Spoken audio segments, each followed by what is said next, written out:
मित्रांनो, स्वाभिमान शोध अस्तित्वाचा या मालिकेच्या आजच्या भागात आज आपण बघणार आहोत. शांतनू म्हणतो की बाबा, डॉक्टरांनी ज्या गोळ्या लिहून दिल्या त्यातली एक गोळी आत्ता आहे.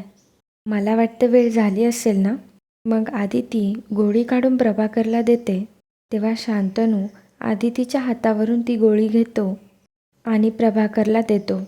शांतनूने आदितीच्या हातून गोळी घेतल्यामुळे आदिती आणि प्रभाकर दोघंही तिच्याकडे खूप प्रेमाने बघत असतात. शांतनू म्हणतो की बाबा, तुम्हाला काही लागलंच तर मला सांगा, मी येतो. असं म्हणून शांतनू जायला निघतो तेव्हा प्रभाकर त्याला थांबवतो आणि म्हणतो की ये बाळा, आज आपलं कुटुंब पूर्ण झाल्यासारखं वाटतंय. खूप छान वाटलं. तेव्हा शांतनू काहीही न बोलता तेथून निघून जातो. आदिती मॅम प्रभाकरला म्हणतात की मी तुला कधी असं बघितलं नाही रे, मला खूप त्रास होतोय. तेव्हा प्रभाकर सर म्हणतात की अगं, मला काहीच झालं नाही आहे, कशाला काळजी करतेयस. आणि एक सांगू का, जे होतं ना ते चांगल्यासाठीच होतं. अगं, ही घटना घडली म्हणून आपला शांतनू आपल्या जवळ आला, तेही तू असताना. भलेही तुझ्याशी एक शब्दही बोलला नसेल, पण तुझ्या हातून गोळी घेतली ना त्याने दुखावलं नाही तुला. सांगायचं तात्पर्य एवढंच की जे होतं ते चांगल्यासाठीच होतं. आदिती म्हणते की काय बोलतोय, तुला कळतंय प्रभाकर? शांतनूचं आणि माझं नातं जुळेल तेव्हा जुळेल, पण त्यासाठी तुला हा त्रास झालेला मला कधीच चालणार नाही. हे बघ प्रभाकर, इतक्या वर्षानंतर मला माझ्या मुलासोबत माझ्या हक्काच्या घरात राहता येण्याचा योग जो काही आला आहे त्याचा आनंद तर मला आहेच, पण त्याचबरोबर मला माझ्या नवऱ्याचा सहवास देखील तेवढाच महत्त्वाचा आहे. तोही आनंद मला कित्येक वर्षानंतर मिळाला आहे प्रभाकर, आणि तो मला गमवायचा नाही आहे. मित्रांनो, आज आपल्या स्वाभिमान आर्मीचं लाईकचं टार्गेट असणार आहे 750 लाईक्स. त्यामुळे व्हिडिओला नक्की लाईक करा आणि चॅनलला सबस्क्राईब करण्याचं अजिबात विसरू नका. इकडे मोठी आई मोठ्या काकांना म्हणत असते की प्रदीप भाऊजी इतके बेफिकीर कसे वागू शकतात. पल्लवीने जर त्या तावडेला बघितलं असतं आणि तिच्या मनात जर थोडाही संशय आला असता, तिने जंग छाडलं असतं आणि आपलं भिंग फुटलं असतं. तेव्हा मोठे काका म्हणतात की सुपर्णा, मी 24 तास सावध असतो. ते जाऊ दे, तावडे आता ताब्यात आहे ना आपल्या, मी माझ्या माणसांना कामाला लावले. त्या तावडेबद्दल आपल्याला जे काही कळेल ना ते सगळं आपण उकरून काढू, आणि त्याच्याकडून आपल्याला धोका नाही याची खात्री झाली की मग त्याला कायमचाच संपवू. तेव्हा मोठी आई म्हणते की धडा तर मला आदितीला शिकवायचा होता, पण नेमकी प्रभाकर भाऊजीमध्ये आले. मी सगळी तयारी केली होती एकदम व्यवस्थित, गॅसचं बटनसुद्धा चालू ठेवलं होतं. प्रभाकर भाऊजींना त्याच वेळी आदितीला चहा करण्याची कुमकुमी आली. काय प्रेम उदू चाललंय बघितलंत ना. नवरात्रीला चांगली बातमी येता येता राहिली. मोठे काका म्हणतात की सुपर्णा, यापुढे कुठलीही खात्री असल्याशिवाय कोणताही डाव खेळू नकोस. सध्या आपले ग्रह चांगले नाही आहेत, उगाच आगीतून फुफाट्यात पडल्यासारखं होईल. आणि त्या पल्लवीबद्दल जरा जास्त काळजी घे. घरातलं आणि बाहेरचं मी निस्तारतो, घरातलं तू सांभाळ. मी जरा जाऊन येतो असं म्हणून मोठे काका निघतात. तेवढ्यात विभावरी तिथे येते आणि म्हणते की मोठे भाऊजी, तुम्ही यांना बघितलं का? सकाळपासून घरी नाही आहेत. तेव्हा मोठे काका म्हणतात की तो बाहेर गेलाय, कॉलेजच्या एका कामाची जबाबदारी मी त्याच्यावर दिली आहे, तो येईल आता. तेव्हा विभावरी म्हणते की काय म्हणावं यांना, निदान सांगून तरी जायचं. प्रभाकर भाऊजींना एवढं भाजलंय, कशाशी काही घेणं देणंच नाही त्यांना. आता तुम्हीही बाहेर जाताय, घरात काही लागलं तर कोणीतरी नको का? तुम्ही त्यांना लवकर यायला सांगता का? माझा तर फोनच उचलत नाही आहेत ते. तेव्हा मोठे काका म्हणतात की मी सांगतो. विभावरी तिथून निघून जाते.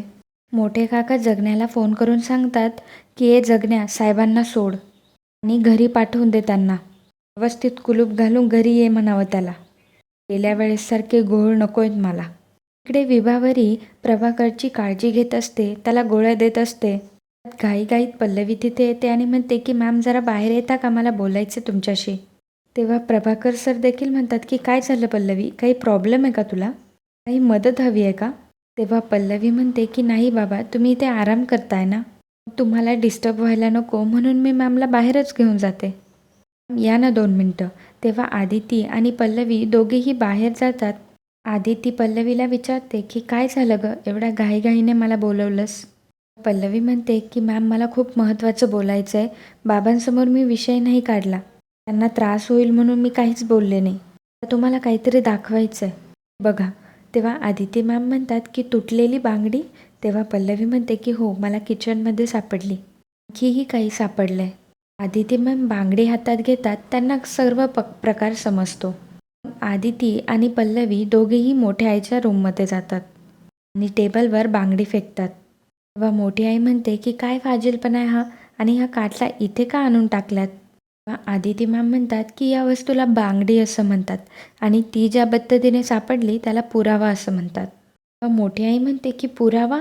कसला पुरावा? पल्लवी म्हणते की तुमच्या पापाचा. मोठी आई नाटकं करत म्हणते की पाप?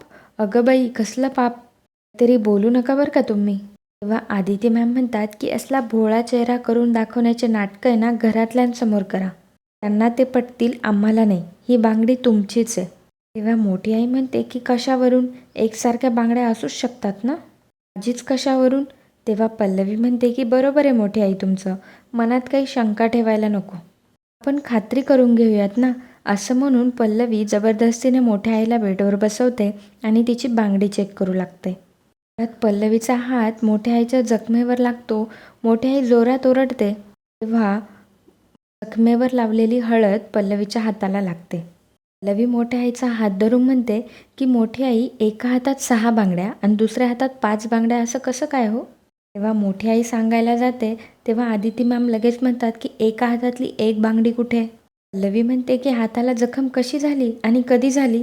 आदिती मॅम लगेच म्हणतात की हाताला हळद लावताना सांडली असेल खाली, हो की नाही? पल्लवी म्हणते की अहो बोला ना. तेव्हा मोठी आई म्हणते की जाब विचारताय मला? निघून जा इथून. आत्ताच्या आत्ता इथून निघून जा. पल्लवी म्हणते की उत्तरच नसेल तर समोरचा माणूस समोरच्यावर आरडाओरडा करतो. तुम्हाला आता काही सुचत नाही आहे ना मोठी आई? ठीक आहे, मी सांगते. आज आदिती मॅम स्वयंपाक करणार आहे हे तुम्हाला कळलं होतं. म्हणून मुद्दाम तुम्ही किचनमध्ये गेलात आणि गॅस चालू ठेवलात. ज्या आदिती मॅम तिथे जातील, गॅस पेटवायचा प्रयत्न करतील, भडका उडेल आणि त्यांना भाजलं जाईल. हाच हेतू होता ना तुमचा? दुर्दैवाने बाबा तिथे गेले आणि त्यांना भाजलं गेलं. हो, तुमच्या या कृतीमुळे किती मोठं काहीतरी घडू शकलं असतं याची कल्पना तरी आहे का तुम्हाला? तेव्हा आदिती मॅम समोर येऊन म्हणतात की मी या घरात आल्यापासून बघते तुम्हाला माझा छळ करायचा आहे. करा. तुम्हाला मला त्रास द्यायचा आहे, द्या. तुम्हाला मला इजा करायच्या, जखमी करायचं आहे, करा. पण प्रभाकर माझा नवरा आहे. आजपर्यंत त्याने आयुष्यात खूप भोगलं आहे, खूप सहन केलं आहे आणि त्याला जर काही त्रास झाला ना तर माझ्या इतकं वाईट कोणीच नसेल. एवढ्या वर्षांचा राग आणि मनात दाबून ठेवलेली आग दोन्ही उफाळून येईल आणि तुम्ही भस्म व्हाल त्यात. पर्णा सूर्यवंशी. रवी म्हणते की आज तुमच्या हात धरून फक्त तुमच्या हातातल्या बांगड्या मोजल्यात मी. पुन्हा जर असं काही करताना सापडलात ना तर या हातांचं काय करेन माझं मलाही माहीत नाही. तेव्हा वेळीच सावरात आता. पल्लवी आणि आदिती तिथून निघून जातात. तेव्हा मोठी आई मनात विचार करते, तुम्ही दोघीही एकत्र आलात तरी मला हरवू शकत नाही. मी सुपर्णा सूर्यवंशी आहे. माझा अपमान केला आहे तुम्ही. आता या आगीत तुमचीच कशी राख होतीये ते बघालच. दुसऱ्या दिवशी सकाळी मोठे काका प्रदीपला विचारतात की तावडेबद्दल काय काय माहिती काढली? तू तिथेच होतास ना? तेव्हा प्रदीप म्हणतो की हो, सगळी माहिती काढली आहे दादा. त्याचं लग्न झालं आहे, त्याला एक मुलगी असते आणि ती कायम आजारी असते. अशी बरीच माहिती आहे पण ती आपल्या उपयोगाची काहीच नाही. आपल्याला त्रासदायक ठरू शकेल असं त्याच्याजवळचं कोणीही नाही. तेव्हा मोठे काका विचारतात आणि त्याची संघटना? प्रदीप सांगतो की संघटनेशी संबंध संपल्यानंतर तो आता कोणाच्याच टचमध्ये नाही आहे. तेव्हा मोठे काका म्हणतात की मंगळागौरीच्या दिवशी त्याने माणसं पाठवली होती आपल्या घरात. तेव्हा प्रदीप म्हणतो की भाडोत्री गुंड होते ते. मोठे काका विचारतात की ही खबर पक्की आहे ना? तेव्हा प्रदीप म्हणतो की 100% दादा. तेव्हा मोठे काका म्हणतात की तेवढ्यासाठीच त्याला आपण पोचला होता. आता त्याची गरज नाही आहे आपल्याला. दसऱ्याचा मुहूर्त चांगला आहे. आपला कॉलेजमधला आणि घरातला कार्यक्रम आटोपला, त्याला कायमचं संपून टाकू आणि कुठेतरी गायब करू. इकडे पल्लवी, विभावरी आणि मेघना छान तयारी करत असतात. वरी म्हणते की तू नैवेद्य दाखव, तोपर्यंत आम्ही सर्वांना जेवायला बोलवतो. पल्लवी देवीसमोर नैवेद्य दाखवते, हात जोडून म्हणते, देवी माते, तू शक्तिदायिनी आहेस. सत्य ही जगातली सर्वात मोठी शक्ती आहे. ज्या शक्तीने लढून तू राक्षसांचा संहार केलास. मलाही माझ्या घरातल्या दुष्ट प्रवृत्तीशी लढायचं आहे. दिवसेंदिवस त्यांचा क्रूरपणा वाढतच चाललाय. बाबांच्या जीवाला धोका निर्माण झाला. इतक्या खालच्या थराला जाऊ शकतील असा कधीच विचार केला नव्हता ग देवी. मोठ्या आईचं खरं रूप मला सगळ्यांसमोर आणायलाच हवं. त्यासाठी तू मला शक्ती दे. पल्लवी देवीपुढे हात जोडून प्रार्थना करत असते तेव्हाच देवीसमोरच्या माळा हलायला लागतात. पल्लवीला देवीचा संकेत कळतो. पल्लवी शंख वाजवते. इकडे गीता घाईघाईने येते आणि म्हणते की आई, माझं तुझ्याकडे एक काम आहे. खाली येऊन ते म्हणते की काय करताय तुम्ही? ही फुलांची माळ देवासाठी आहे ना? त्या म्हणते की हो. तेव्हा गीता विभावरीला म्हणते की आई, तुला सांगितलं होतं ना कॉलेजमध्ये दांडिया इव्हेंट आहे, तू घागरा शिवून रेडी केला आहेस ना? तेव्हा विभावरी म्हणते हो, तयार केला आहेच, हे काम संपवते मग तुला देते. ज्योती कुठे? तेव्हा गीता सांगते की दसऱ्याचं इव्हेंट आहे ना, त्याचं प्रिपरेशन करायला गेली आहे. विभावरी म्हणते की आपट्याची पानं आणायला सांगायची होती तिला. इतक्यात पल्लवी तिथून जात असते. ती म्हणते हा काकू. एवढ्यात विभावरी म्हणते की तुला सांगायचंच राहून गेलं, उद्या दसरा आहे ना, आपल्या पूर्ण सोसायटीमध्ये उद्या सगळ्यांच्या घरी जाऊन आपट्याची पानं देण्याची प्रथा आहे. पल्लवी म्हणते की चांगलंच आहे, पण एक सुचवू का विभा काकू? म्हणते की यंदा आपट्याची पाने वाटण्यापेक्षा आपट्याचं रोपच लावायचं का? काय होतं ना, पानं लुटायच्या नादात लोक अक्षरशः आपट्याचं झाड ओरमडतात. झाडाची खूप वाईट अवस्था होते म्हणून. भावरी म्हणते की हो, जरा वेगळा विचार आहे पण चांगला विचार आहे. रवी म्हणते मग ठरलं तर यावर्षी आपण दारात आपट्याचं रोप लावायचं. एवढ्यात मोठी आई तिथे आलेली असते. ती म्हणते की आणि आपली प्रथा मोडीच काढायची, बरोबर ना? पल्लवी म्हणते की प्रथा मोडायची असं नाही म्हणते मोठी आई मी. प्रथेमागचा उद्देश तरी समजून घ्यायला हवा आहे ना आपण. आपट्याचं झाड खूप औषधी असतं, अनेक आजारांवर गुणकारी असतं. शरीरातले आजार दोष हे आपले शत्रूच असतात ना. एका प्रकारे आपण त्याचा विनाशच करत असतो.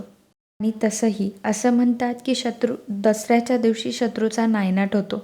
आपल्या फायद्यासाठी दुसऱ्यांना ओरमाडणं आता बंद करायला हवंय, बरोबर ना? तेव्हा मोठी आई म्हणते की बरोबर बोललीस. शत्रू जर डोकं वर करायला लागला ना, त्याचा नायनाट व्हायलाच हवा. यंदाच्या दसऱ्याला शत्रूचा नायनाट अटळ आहे. मित्रांनो, आजचा भाग इथे संपतो. पुढील भागात आपल्याला पाहायला मिळणार आहे, पल्लवी सर्वांना सांगत असते की उद्या आपल्या कॉलेजमध्ये मोठं फंक्शन आहे, सगळे जाणार आहे तिकडे. या तिघांमध्ये गेले काही दिवस काहीतरी शिस्त आहे. त्या सगळे बिझी असल्याचं हे बघून ते नक्कीच काहीतरी करतील आणि ते काय करतील हे आपल्याला शोधूनच काढायचं आहे. इकडे गरबा खेळत असताना पल्लवीचा तोल जातो आणि शांतनू तिला सावरतो. दोघंही अगदी प्रेमाने एकमेकांकडे बघत असतात. कालच्या एपिसोडमध्ये योगेश टोनसाडी, प्रियांका छलके, गीतांजली साळगावकर, दीपक मुकनाक, राणी बेलोटे, अशोक डोंबरे, सविता पाटील, सुमन पवार, पुष्पलता पवार, प्रताप पाटील, सुमन नांगरे, मयुरी चौगुले, गोविंद परब, राधिका प्रथम शेट्टी, बीना परांजपे, मानसी राऊत, गौरी यादव, विद्या ढेंबरे, पिता मुंबईकर, ज्ञानेश्वर आचारी, रेश्मा भगत, रेश्मा पवार, लीना नाईक, तेजस्विनी जाधव, नंदा मोहिते, प्रतिभा बारके, रुशाली जोशी, मीना पाटणे, पुष्पलता आचार्य, वंदना तांबडे, आनंदी केसवानी, वैशाली धांडे, पूनम पाटील, रेश्मा रहाते, स्मिता धुरी, दिनेश पाठक, स्नेहल चव्हाण, भास्कर दहाले, रवींद्र वाजवाळे, काजल शिंदे, खंडू केसकर, प्रकाश धोपटकर, कैलास जाधव, वृंदा बोंडवे, चंदर, दत्तात्रय गोखले, नीलम कांबळे, निकिता दोशी, शकुंतला कर्डक. ही व्हिडिओला कमेंट करून प्रतिसाद वाढवल्याबद्दल खूप खूप धन्यवाद. खूप